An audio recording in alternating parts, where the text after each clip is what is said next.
It's gonna be one of Oh those. man. It's gonna be one of those weeks, right? Yeah. Yep. All Yep. right. Starting off strong. Starting off strong. How we doing Oh today, boy. sir? I'm doing pretty good. How about yourself? I'm not bad, man. Yeah.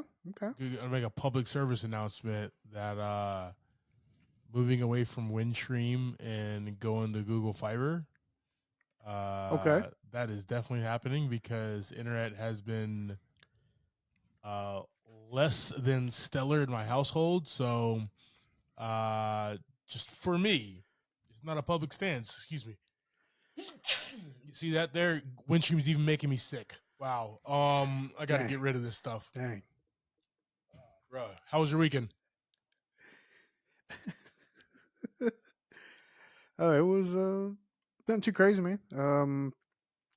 Just chilling around the house. Had a little bit long weekend. Had a holiday Friday for Good Friday, and other than that, just been around the house. Good deal. Good deal, man. Yeah.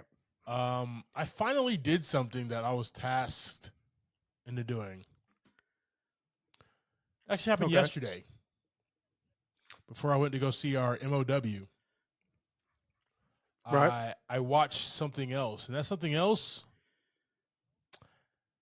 was a little old art house horror film on Peacock. Mm-hmm. Winnie the Pooh, Blood and Honey. Did you saw there's gonna be a second one, right? There's already a second one out right now. That's why I finally It watched is it. out already? Oh Yeah. wow. I didn't know it Some was out already. some guys on the tube you has I've already did their reviews. So have you watched Okay. have you watched it yet? I watched the first one. Yeah. That's what I'm talking about. Yeah. So Yeah. so like I went in this movie thinking it's gonna be absolutely trash. There's nothing gonna be good about it. It's gonna be worse than Lamageddon. But this movie ended up making 5.2 million at the box office. And like we just said, the sequel was just released. Like, what the hell is happening in cinema these days? Like, Yeah, like, like, when I watched it for me, it was like a uh I just couldn't stop. Like no matter how like terrible something looked, I just had to keep watching it. But it was more entertaining. It was entertaining. It wasn't like a fantastic movie, yeah, but just the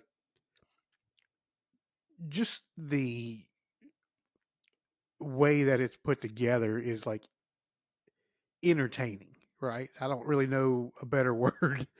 Um because I'm not going to say it was a super fantastic movie. It's just an yeah. entertaining movie. Yeah. Well, you know, remember the Oscars? The guy who won Best Screenplay, he was the writer director for American Fiction, and his thing was like $200 million movies are awesome and fun, and we love going to see them. But you know, you can make 20 movies with that budget. You know what I mean? And they can still be awesome and Right. Right. enjoyable, and you can have fresh new ideas, not original IPs and stuff. Like, I love that Winnie the Pooh Blood and Honey was a twisted turn original idea on this beloved character. But Yeah. this movie, man, let me stop. This was like a dumb good time for me, okay? This was a stupid, dumb good time. And I thoroughly enjoyed it from start to finish, right? Like I I loved Yeah. how cheesy um Pooh and Piglet was. I loved that the 100 Acre Woods was basically like a sound stage, right? Like it was very little. The Yeah. Yeah. 100 Acre Woods also had this house where these young 20-year-old girls were hanging out for the weekend, like in an Just right down the earshot, street. just right down the street, right? The the big fight at the end where you think these girls are going to be saved with all these guys, like you know what I mean, like. everything in this movie was cheesy but fun, and I Yeah, just you're right. I just had a good time, man, from start to finish. that's all it was. Yeah, Like there wasn't bits in this movie where I was just like, ooh, that could have been better. That did that. Like, give me more of the cheese. Give me more of the disgusting horror gore. Um, it was just like yeah, this weird idea that they made a movie about. Did it work? I mean, it made 5.2 million and it got greenlit for a sequel, which has already been made. Um, that I'll watch the sequel as well. But at the same exact time, like it was just dumb. It was dumb, but it was fun. Like, yeah, you know, we go see our Oppenheimers and our Tenets and our Inceptions and our, you know, really like highbrow, thought provoking source code type movies, right? I love those. I love thinking, but like this one, just I couldn't. Like you're right. I just could not stop watching this film. yeah. That I was as surprised as you are right now during Yeah, my watch, as I was like, as I went from scene to scene, I'm like, okay, that was creepy. Okay, that was corny, but I kind of liked it. but I thoroughly enjoyed it. Yes. Like bring on the weird fun every single time, man. that's that's too funny. We might have to catch the sequel and drop it on the pod, man. I'm just saying. It's a franchise now. Yeah, is that once we hit two, right? I guess It's we we can hit two. We got we a can throw that. franchise.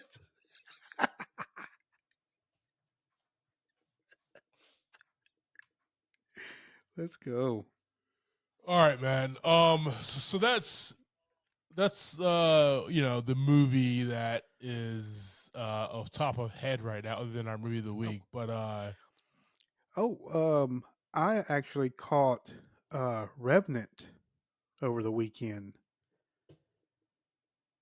okay, first time? First time. First time watching The Revenant. Leonardo DiCaprio Fantastic movie. As Hugh Glass, and you got Tom Hardy. You liked it.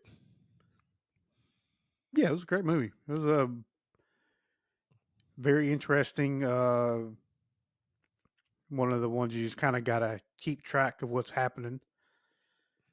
But I mean, for me, sometimes those are hard. But the characters in here, the actors, um, just led you down that path very well. Yeah. And like I said, with Tom Hardy, he had a good, he's been there, uh, kind of. I feel like he's kind of the anchor through like a good portion of the movie. Obviously, because you got Leo, who's being taken care of for a little while. Uh, but yeah, I mean, the whole movie was really great, and just piece by piece, and the way you kind of unfold this long story with all these kind of like little stories as you're going along was really fantastic. It's like a revenge flick, man, is the vibe that I got from it, right? Yeah, And Leo kind of going on a thing. It was his first Oscar. His first Oscar win as best actor. So he had to eat a bear heart or whatever to go ahead and make it happen. But hey, man, whatever it takes, bro. Whatever it takes. yeah, yep, yep. So I'm glad that you watched that. Did you watch Alex the director Alejandro? Can't pronounce his last name, but did you watch Birdman with Michael Keaton? No, I haven't seen that. Okay, I recommend you watch that next. That was his other movie. He won like Oscars back to back for the Revenant and Birdman. I think they were his back to back movies. I don't know if they were back to back years, um, but like Gotcha. both of those movies kind of have that vibe. And the cool thing about Birdman it is like 1917, where it's like one singular take. So you know how like the first X Okay. amount of minutes within the Revenant was seems like one singular take. Birdman is the Yeah. entire movie. It takes place at a play, like at a place like a theater Hmm. in the backstage, front stage, dressing room, stuff like that. So really, really cool. Okay. Yeah, highly recommend, man. Yeah, the open scene was nuts. Yes, one of my Yeah. favorites ever. Yes. Hey guys, switching gears here, we do have a little bit of movie news. If you drop that needle, Javi, I don't even know if it's a needle that you drop, but go ahead and drop it.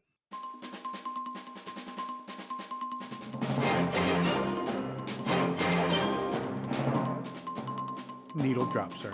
Needle dropped. Appreciate that. Hey guys, got some bad news here coming here from fans of the Sabrina show and then Gen V. Chance Perdomo dies at 27 in a motorcycle accident. Really, all of a sudden, man, we just finished watching. We just wrapped up the last season of Gen V, and then this Yeah. is what happens here. So wild.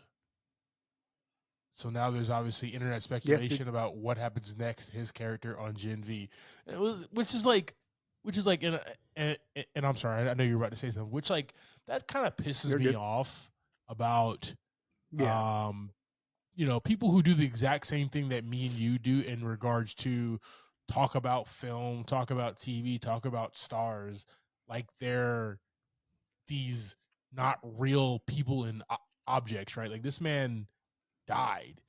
This man had a family. Yeah. This man, had stuff going on. He had projects lined up, right? He was really young in his career, and the only thing the internet cares about right now is like, who are they going to who are they going to get to replace him on Gen V? Yeah.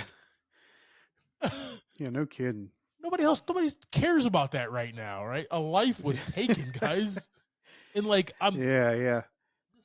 sad, sad, man. Yeah. I mean, that's some things that only people don't care about. Right? What's my next? What's going to come of this in my piece of entertainment? That's all they care about. Um, Yeah. yeah. Did you watched Sabrina? Did you watch the Chilling Adventures of Sabrina? I tried to catch it, man. It was a little too cornballish for me. Um, so I didn't like watch all of it. But I hear good. I hear it was actually like it was really critically acclaimed. Like people really enjoyed it. Yeah, it was. I watched the whole series. It Okay. was a pretty good time. Obviously, it's not like the original Sabrina show. That was a little more kid friendly kind of thing. This was a little darker, Okay. but his character in there, he was fantastic, man. He played uh, kind of a guy who was on probation, right, Yeah. for whatever he did, and I can't quite remember what that was, but so he's like always there, like in the house, right? So like anytime they're because he's confined to the house, so anytime there's like a house scene, he's just like sitting around. Chilling. But he always spoke and had like just a really great presence in his scenes. Yeah. Yeah, man. Like I feel like from what I know him from is Gen V. And I know we don't talk about that show often on this outside of like how much we enjoy the whole franchise of the boys, Gen V and all that stuff. Yeah, Because it is a little dark, it is a little heavy, it is a little violent and over sexualized at times. We do have kids who are driving to school with their parents, all that stuff there. So while they're listening to our pod. yeah, But um I feel like his character was just starting to catch his stride within the yeah, show, and his acting was just getting better as the seasons progressed. Um, and I- was definitely my favorite character on the show. Um, was really digging him, enjoying his powers and everything, and how he kind of was the leader of the team, right? Of Yeah. these Gen V young heroes, power soups or whatever. He was the leader, man. He carried himself well. Not that he, and like the way that he became the leader is like, his boy, his best friend, who like committed suicide, was the quote unquote leader, but he kind of fell Yeah. into that. And the fact that we saw him act as like not wanting to be the leader and then stepping into the role and then like embracing it, right? And that's where we kind of ended the season, with him starting to like embrace his leadership role, with trying to figure out what the hell is going on with this whole craziness that happens at this college. Um Yeah. that was great to watch, man. So yeah, Chance Perdomo gone too soon. May Way too soon. Yeah. rest in peace, man. Was really looking forward to more things, more projects for him. So yeah, it's always fun and games here on the pod, but we also like to, talk about some real world stuff as well. And this guy's gone too soon, team.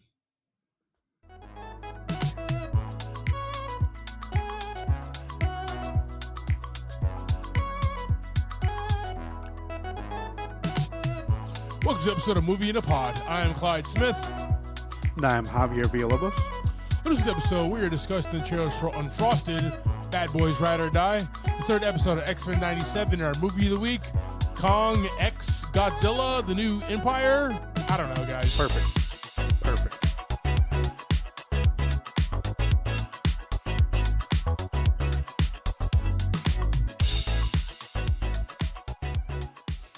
I think it's actually Godzilla X Kong, and I wrote that down.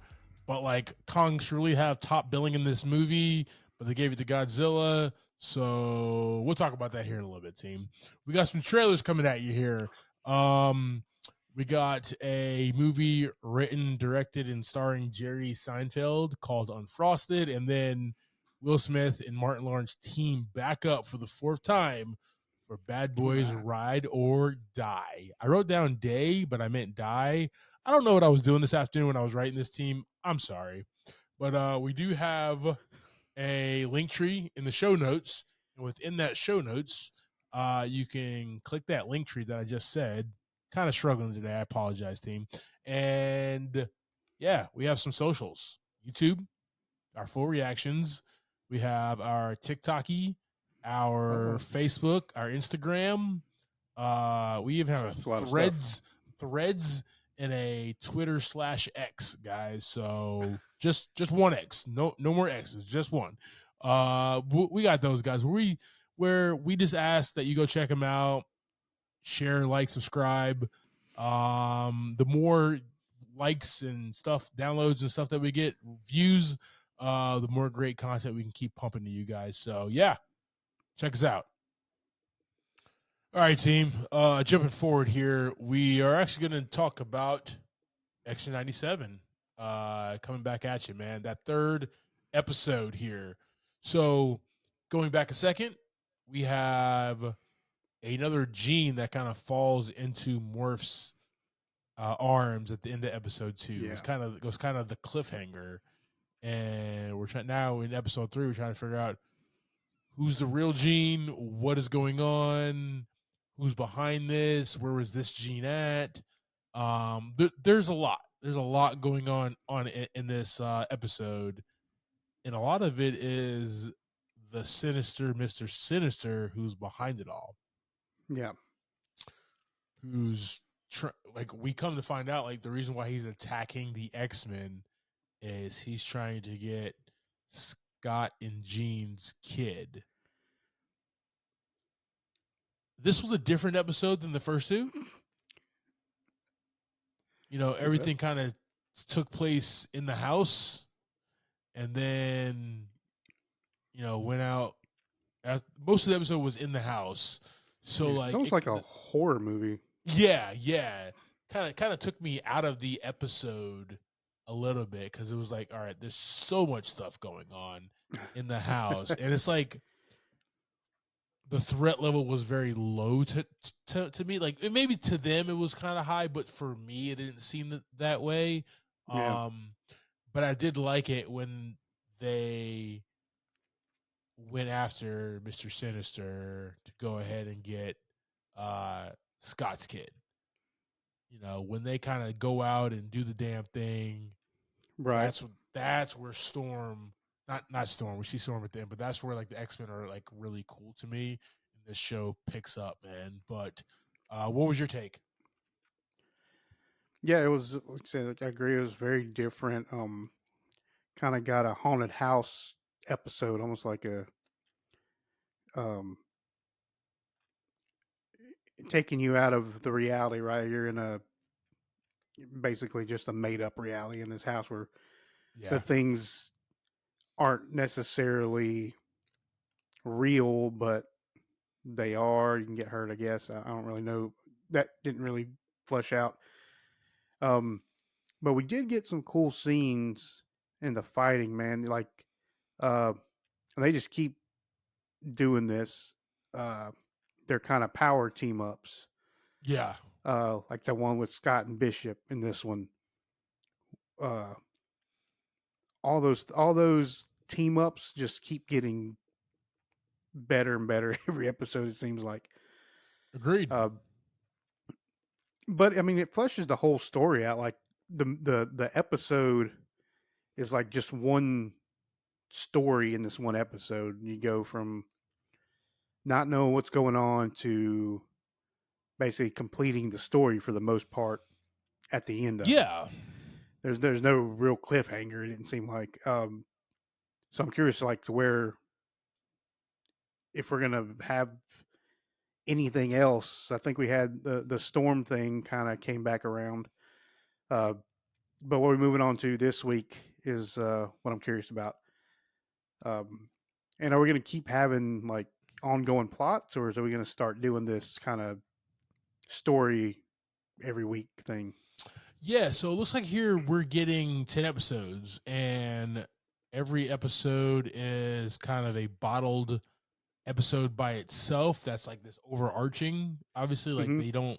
It's not like Seinfeld or something where they don't remember what happened in the previous episode or they didn't learn from it. Right? Like everything keeps going, so that's good.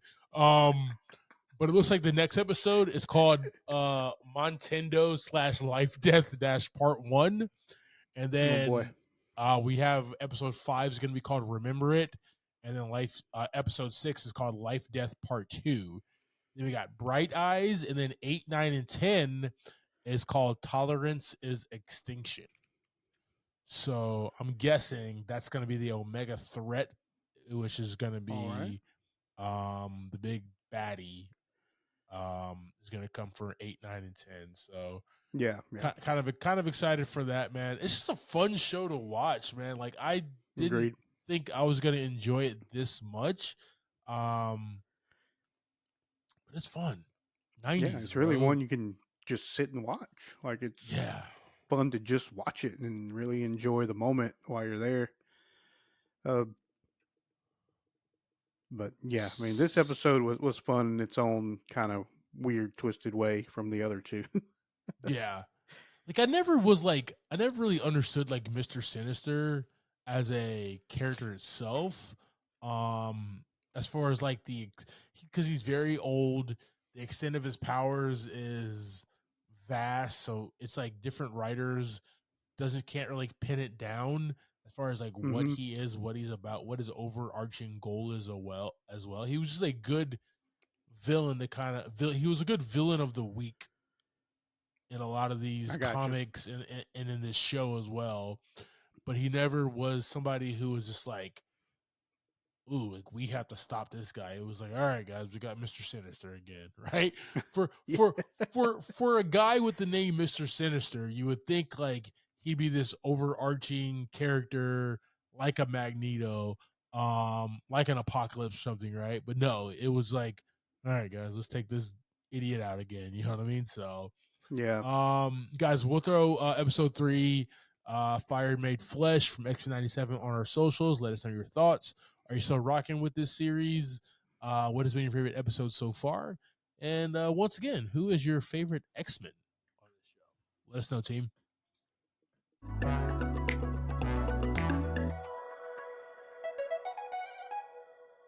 All right, brother. Let's jump into this week's movie. Sounds good, man. We got Godzilla X Kong or Godzilla Cross Kong, Godzilla and Kong, Godzilla times Kong. I don't know. I don't know what that X means. That's kind of my point here. Like, I don't know No what clue. they mean No clue whatsoever. by that X, but it's Godzilla X Kong, the new empire. This movie was just dropped on March 29th here in the United States.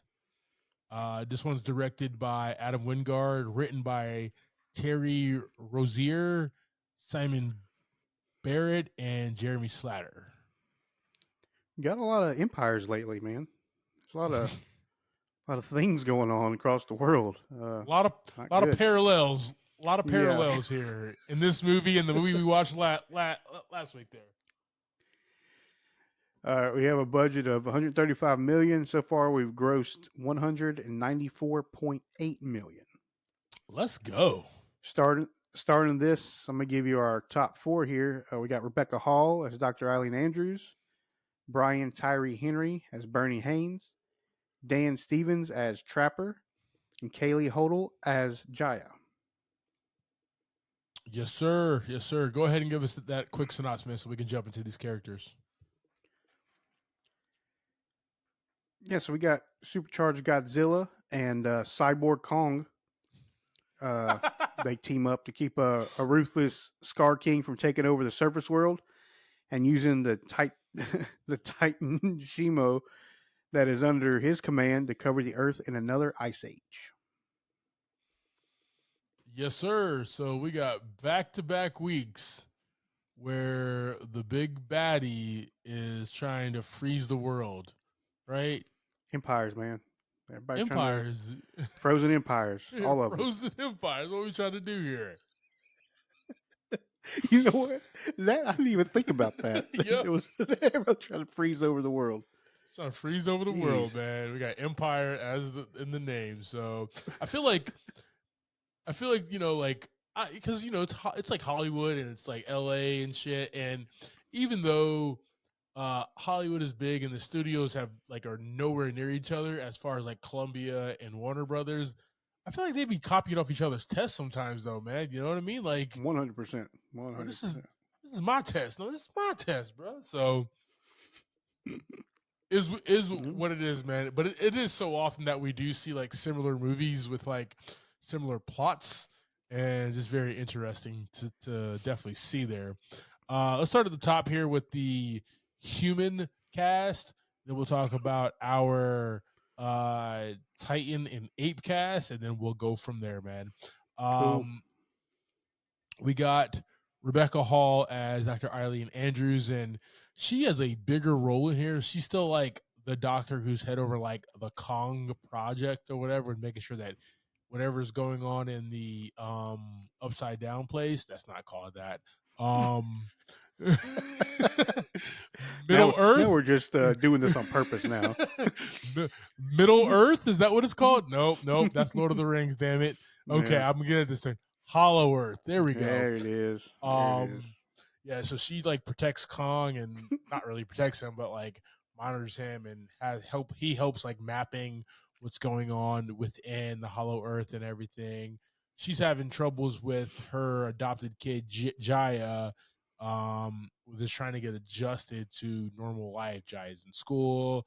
You know, Dr. Eileen Andrews is a mom who cares. She's trying to juggle the threat of Godzilla basically doing whatever the hell he wants to do. Um, Kong kind of getting older and helping out, and then this kid. So she's juggling a lot. Yeah. And we got like, you know, this is a monster movie, but from what we got from her is like she doesn't really know how to handle everything. Right? Like she got Yeah. Kong, she knows how to talk to people about like what Godzilla's doing, but she really does not know how to be a actual mom to Jaya. And that's the vibe that we kind of see from her. she gets caught into the Hollow Earth and the war that's happening between um this indigenous people of the Hollow Earth and then these reckless apes who want to take over the Yeah, world. We'll talk the about that Iwi. here in a little bit. The Iwi, Iwi. yes, yes, yes, There you yes, go. yes, yes. Moving forward here, we do have old Bernie Hayes, Brian Tyree Henry returning from saving the Earth, saving the world in Godzilla versus Kong. Talk to me, man. Yeah, I think he wouldn't be like the first person I would think is like gonna be coming back for this movie. Yeah, Because he just it's a little random. I mean, he worked out like his story that they built in for him was great as far as like what he's there for, why he was allowed on the plane and into Hollow Earth. It's whatever. Um, things are a little loose. All I'm gonna say is security's a little loose around that facility. who you give They let security? anybody ride. Just let anybody get a damn security badge around here. uh, but I mean, he's the the comedy relief, right, for the whole movie. Yeah, Um, the conspiracy theorist from previous movies, and he saw Mechagodzilla. He helped stop Mechagodzilla. So he has been basically drugged through the mud about him being a liar about all that. So his journey here is to prove that he actually had some involvement. yeah, Is definitely. basically what he's after is some credit, some street cred on that. Some street cred here. You remember Anthony Anderson in the first Transformers movie? Yes, actually. Yes, right. How his character and his side quest role fit into the overall of that movie. It fit. It made sense. Okay, you need this guy to do this thing. This is why he's in this movie, right? Made sense. That's what I thought about Bernie Hayes and Godzilla versus Kong. I was not expecting him to see him in the sequel. I did not want him in the sequel, but I am glad that he was in the sequel Yeah, it because ended up working out pretty well. yeah, because he is funny. And even though this, I go back, this is a monster movie and this is about Kong, it's more of a story about Kong and what's going on in Hollow Earth. Um, the human characters in this movie, at least the four of them, there's actually some good banter, some good connection. Yeah, I very. enjoyed their conversations and bringing up this next person, Dan Stevens, man, as Trapper. Um, talk about charismatic. I was Yeah, not expecting to enjoy Dan Stevens in this role as much as I did. as the movie progressed for me on with him, he started giving me Peter Quill vibes. Right? Is the first person, especially when he hops in the jet thing and just takes off, Yeah. and then he comes back. That's all I could see was little Chris Pratt, Peter Quill action, which Doing his was thing, man. pretty awesome. Yeah, Yeah. Yeah. Trapper is a veterinarian, but he is a vet for animals in the Hollow Earth. yeah, weird vet, weird vet. Yeah, it's a weird vet, right? Kind of cool, kind of interesting in regards to what he gets to do. He's probably getting paid a lot of money to do what he does, but the best thing about him, man, was just that dope intro, right? Exactly, exactly. That's what I'm talking about. I was like, okay, I like this guy already, you know? Yeah, Because I was like, ooh, Dan Stevens in this movie, he's the guy who's typically like in a bunch of rom coms and very serious movies and stuff. And oh, no, this guy's just having a good time. he really Like, was. He was having a blast. like he saw the script and was like, deal, give me that Ace Ventura shirt, please. This is what I'm doing. This is what I'm doing here.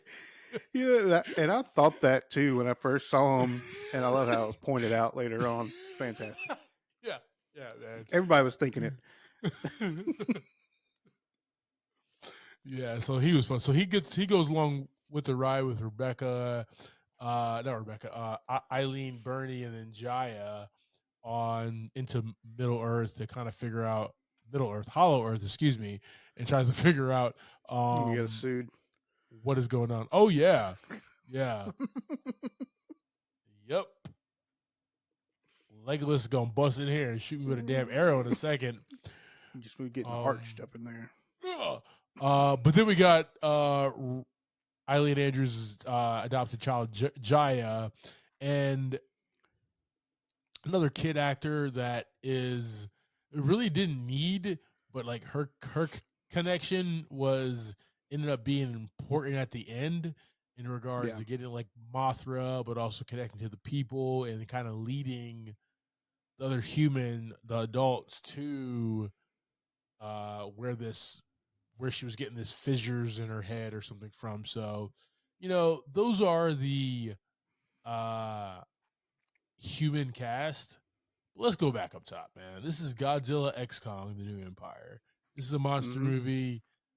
This is about Godzilla and Kong.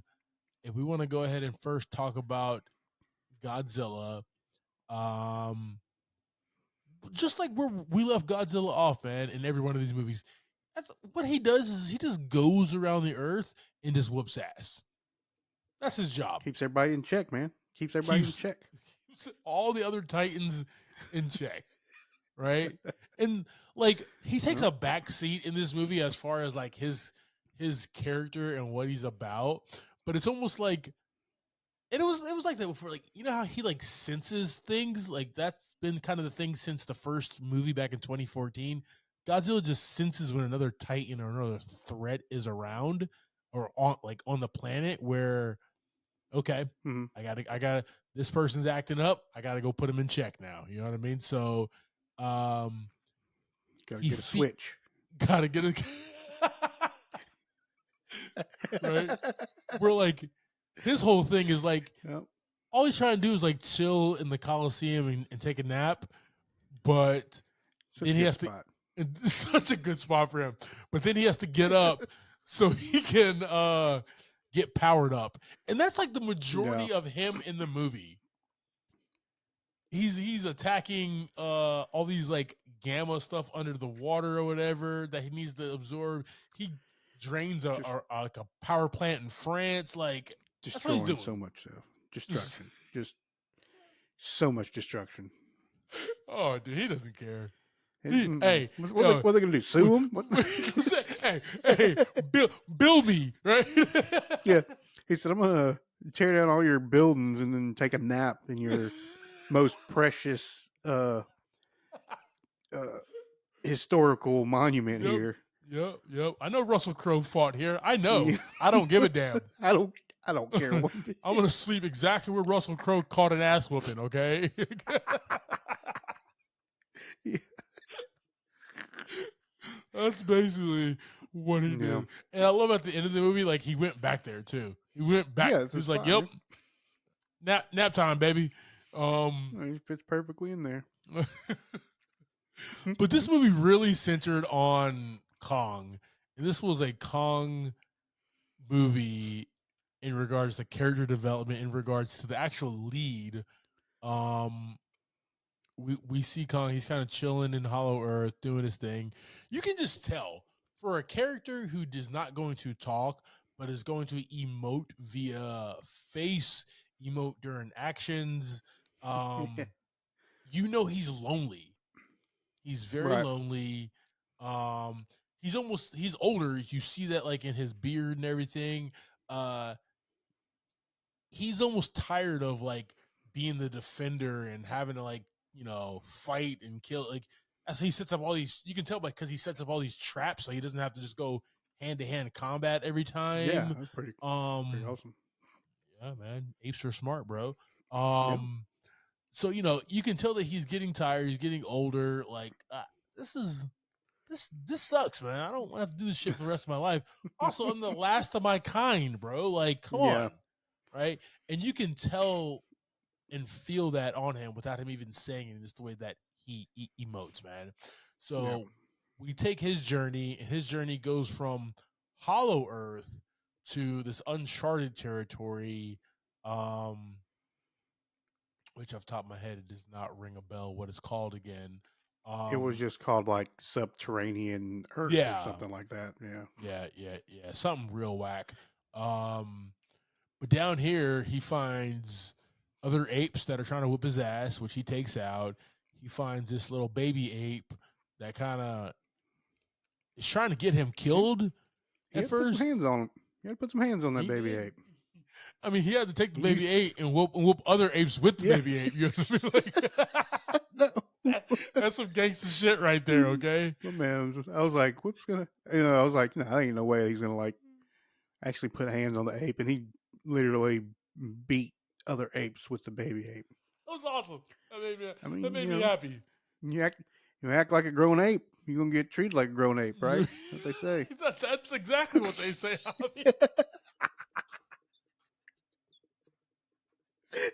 Couldn't have said it better myself, man.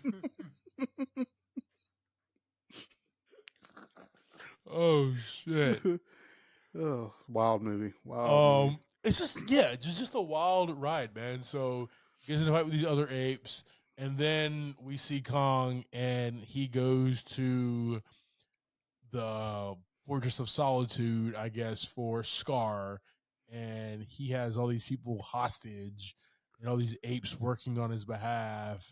He also has this humongous ice dragon thing, and basically puts an ass whooping on Kong, Yeah, right? And that's kind of like the outline of the story, where eventually Kong and Godzilla have to team up to kind of save the world in connection with Jaya and her powers and her connection to the Hollow Earth and this people and whole thing. everything, Yeah. right? This is a lot going on here. This is a lot going on here.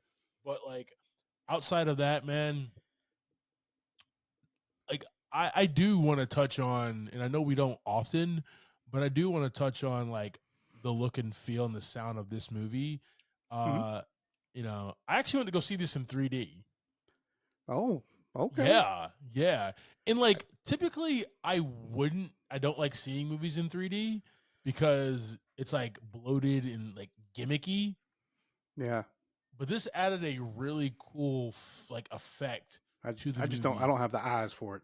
I don't. Yeah, no, yeah. I can't. I can't handle that. My eyes don't work that Um, well for that. I mean, I had to pop my contacts in, but I mean, I have saw 3D in these bad boys before. It's just really uncomfortable. Yeah. Yep. Um, but like, I felt that I was in the Hollow Earth with Kong. I felt like I was on the battlefield with Godzilla, right?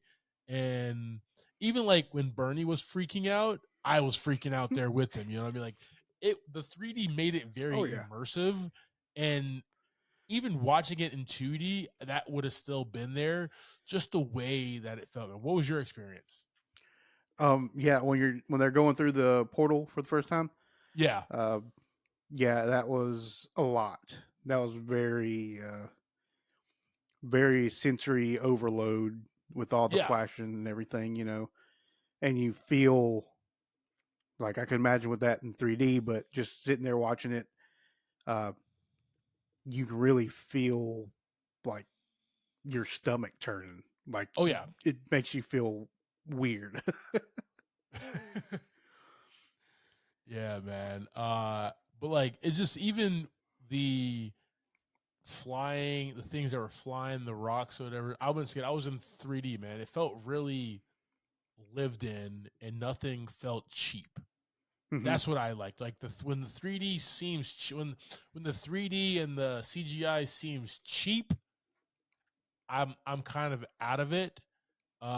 This felt really good. Like remember the most recent Transformers movie, right? The battle at the end, how it almost felt like, oh yeah, Transformers versus these gray robots against this gray background fighting scene or whatever. Like you didn't really know what was going Hmm. on, who was who, and stuff like that. Yeah.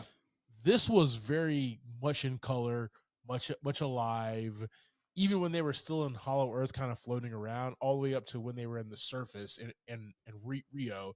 Everything felt rich to me, man. Like, Okay, good. and I think they had a lower budget than Transformers. Don't quote me on that right now, but I think they even had a lower budget and they knew what they needed to do with it. So much Yeah. appreciated there.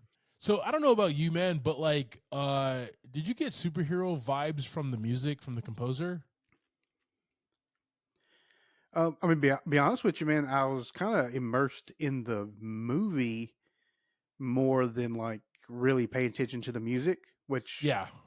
I like when that happens, especially like you get into the heavy action. Um, but I mean, that's basically what this was, right? I mean, you have big, big team up going after the bad guy, which we've been leading up to this point for what, like, was it been 3 movies up to this Yeah. point? Yep. Um, so all that makes sense. That's what I felt the whole time was like superhero movie. Yeah. Um, so the music to me, I really didn't focus in on it, which is probably something I should do more of. But I get, kind. If it's a good movie, I'm getting lost in the action, right? Agreed. Agreed. So the And that's composer, just kind of a background thing. yeah. Uh, so the composer, Tom Holkenberg, aka Junkie XL, he did Man of Steel, Batman vs Dope Superman, name. Justice League, uh, The Amazing Spider-Man 2, and Deadpool. So the heroic superhero vibes are felt throughout this entire film, man. Like, um, almost like uh Godzilla kind of getting all purple back on his scales and everything. That was a superhero buildup. Kong getting all what would you call it, Veronica? Yeah. Yeah, they dropped Veronica in there. Yeah, I thought that was dope, man. Yeah, it was really Really, cool. really, I was like, oh, this is really, crazy. yeah, really added to this movie here. All right, brother. I do have a theme here, real quick All one. right. I mean, it is a monster movie, so there's not much there, but I think the resounding theme throughout is family. Dr. Andrews and Jaya, Kong in his isolation, and then finding his ape family, and then like Jaya finding her like tribe, finally fitting in. So Right. those that's the resounding theme throughout the entire movie, and then um even Godzilla, even he just wants to go, like, leave me the hell alone and go to sleep. Goodness.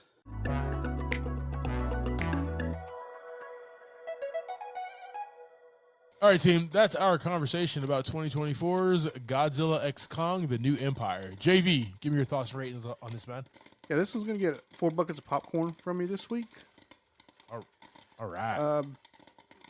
I really liked, like, in my opinion, like this movie. Even if there wasn't like all the ones before it, this one kind of could have been just set on its own. Yeah.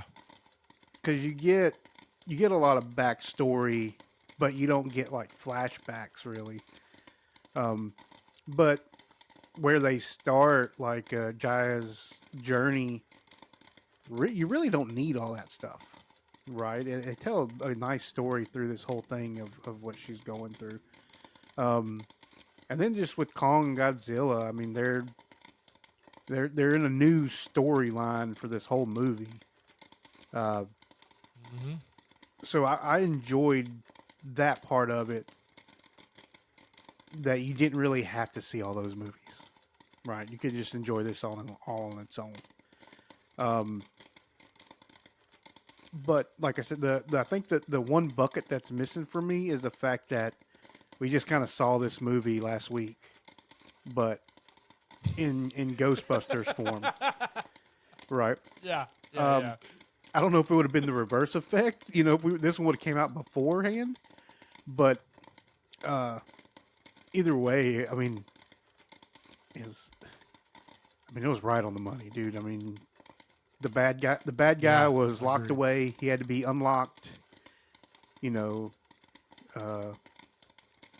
if they wouldn't have found the ruins or whatever, then those apes may have never found a way out. I don't know if she had never gone down there, Jai had never gone down there, Kong would never. It's a whole thing, but it's just kind of the same thing again, and that's kind of the one bucket. But I did enjoy the movie regardless. I enjoyed um, Yeah. the big battles. I enjoyed kind of getting a little weird, right? You got Godzilla going around absorbing all these crazy powers. Uh, Kong getting a robot arm. Uh, just a lot of stuff. Mothra coming to save the day and bring Godzilla down. A lot of stuff happened that I really enjoyed seeing. Um, but like I said, that plot was done again. Yeah. Yeah. Yeah. Agreed. How about you, man? Yeah, dude. I'm right there with you. This gets 4 buckets of popcorn.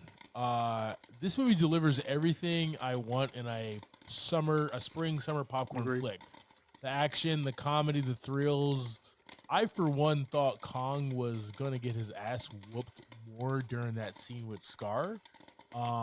So like there was that thrill, kind of chilling factor there, where it's just like, oh shit, there's really a threat here. Like Kong's about to be out for the count, and maybe Godzilla has to come, or you know what I mean? Yeah. Like, and it didn't play out like that. It played out a different way.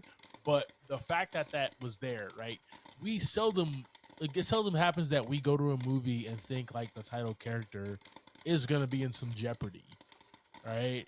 I felt that with him, and I was actually like afraid for him because Scar did have his minions. Yeah. Scar did have this big ass Pokemon type thing that shoots ice. You know what I mean? Like he had a lot going for him. So there was a lot going on there. So like I that kept me in the movie, man. This Kong's journey. Because you just get, it's like he's like this big lovable ape guy who just, you know, wants to be the protector of people and just do his thing, man. So really enjoyed this movie. My favorite thing was kind of is Godzilla taking that backseat, because Godzilla is that Omega level threat. You know what I mean? Like you throw Godzilla in there, it's a dub. Simple as that. Right, it's as simple as that. Godzilla is a dub. So the fact that he got to take a backseat and let kind of Kong do his thing, get his ass beat, have to team up and everything, I thoroughly enjoyed that. I also loved where Godzilla was like running after him in Cairo, and Kong was like, "Bro, no, let's go down. We gotta." The threat's really downstairs, but they can't talk to each other because they're two animals of different species. Yeah. So it's like having the conversation that he really wants to have, he cannot have with this big ass, you know, dinosaur looking thing. So he's like, they result to one thing: whooping each other's ass. Right. So I was super amused by the fighting when the gravity went away for a short period of time. Yeah. And like the amount of ninja that Godzilla was in that scene, like hopping around from stone to stone and fighting, was beast, man. Everybody in the theater was like, "What is going on right now?" And really, all of them were jumping around and really showing a different level to. They were almost like human levels to the beast fighting. I had no clue Godzilla had all that in him. Man, stretched out good before he went down there. I don't know how he didn't pull a hammy. Thank you for subscribing to this episode talking through Godzilla X Kong: The New Empire. Next week, we will be discussing the Dave Patel-led and directed action flick, Monkey Man. You can catch that in a theater near you. Like always, I am Clyde D. Smith. You can find me across all socials. I am Clyde D. Smith. I am Javier Villalobos. You can find me across all socials at Mr. J8200. Thanks, guys. Appreciate it. Why is everybody trying to make it wintertime? Mm-hmm.